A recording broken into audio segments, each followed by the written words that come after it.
And now, Mr. Anshul Bhagi, President of the senior class, will present the class gift to President Hockfield, after which will deliver her charge to the graduates.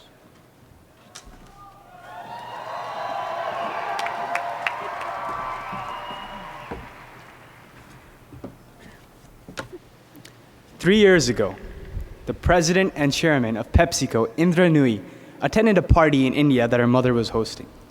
Now, as one of Forbes' top 10 most powerful women in the world, she was obviously quite accustomed to praise and congratulations.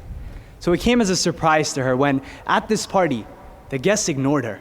They walked in, they looked at her, and then they walked right past her, going straight to the mother to offer their congratulations. For these guests knew that it was the mother's sacrifices, the mother's love, and the mother's teachings that had formed the foundations of her daughter's success. Days later, when this CEO returned to the United States, she wrote a letter to the parents of her top 29 senior executives, congratulating them on a job well done raising their children and thanking them for their contributions to the success of PepsiCo through the gift of their sons and daughters. Class of 2011, we are here today because of our mentors and our loved ones. And for the past 21 years, they have congratulated us on every small achievement. But how often have we looked at them and said, no, wait, congratulations to you, mom and dad, or to you, brother and sister? It's not very often that we get to say such things to our loved ones. So today, as we celebrate this momentous occasion, let us follow the example set by Indra Nooyi at PepsiCo. And let us turn to our loved ones here today and say to them, thank you. Thank you for those midnight phone calls that relieved us of our stress, for your care packages that reminded us of home, and of course, for your online tuition payments that kept us here at MIT.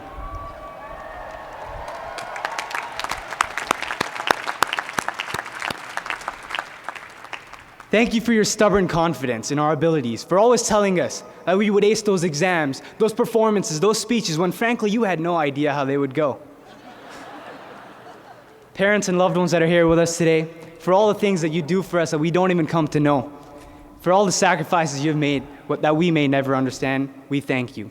And for enabling us to be here today, we congratulate you.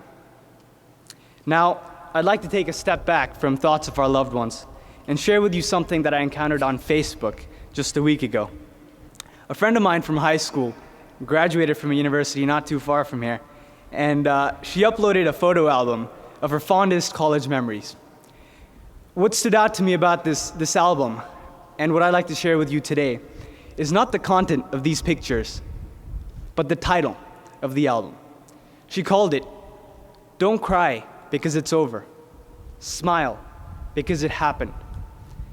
Now graduates, when we are all done here today, I hope that each of us can look back at our 4 years at MIT and smile, because they happened.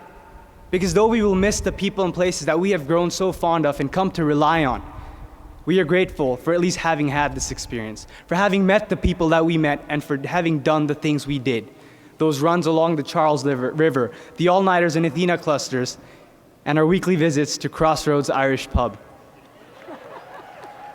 And as we graduate today, on the 150th anniversary of one of the world's finest institutions, let us smile because we have had a great time here, and because we know that though we have worked hard and done well, our best work still lies ahead. I'd like to conclude by reading to you a poem that was shared with me by the brothers of my fraternity. I've made one small change to it, to the words, and I think you'll recognize it as soon as you hear it.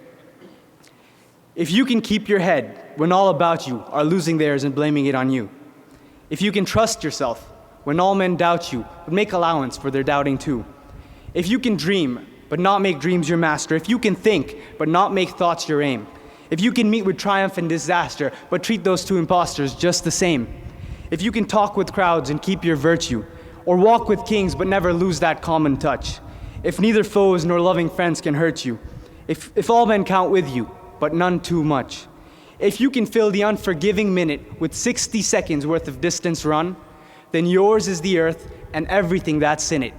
And what's more, you'll be an MIT alum, my son. So graduates, thank you and congratulations.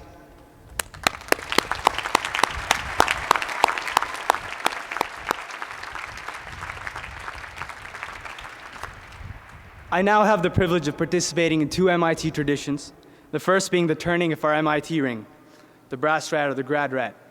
So, Ulrich, would you please join me on stage for this?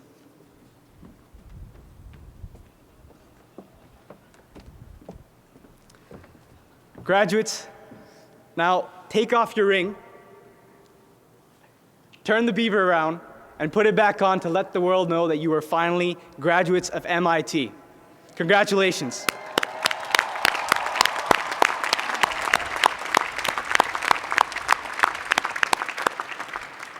Thank you, Ulrich. Thanks, mate. I'd now like to invite President Hockfield to the stage for the presentation of the senior gift. President Hockfield, I'm proud to announce that a record-breaking 76% of the class of 2011 contributed to the senior gift this year, and that with the help of alumnus Doug Bailey, class of 72, who contributed $30,000 as a challenge gift, we were able to raise a total of $45,033 for the senior gift fund.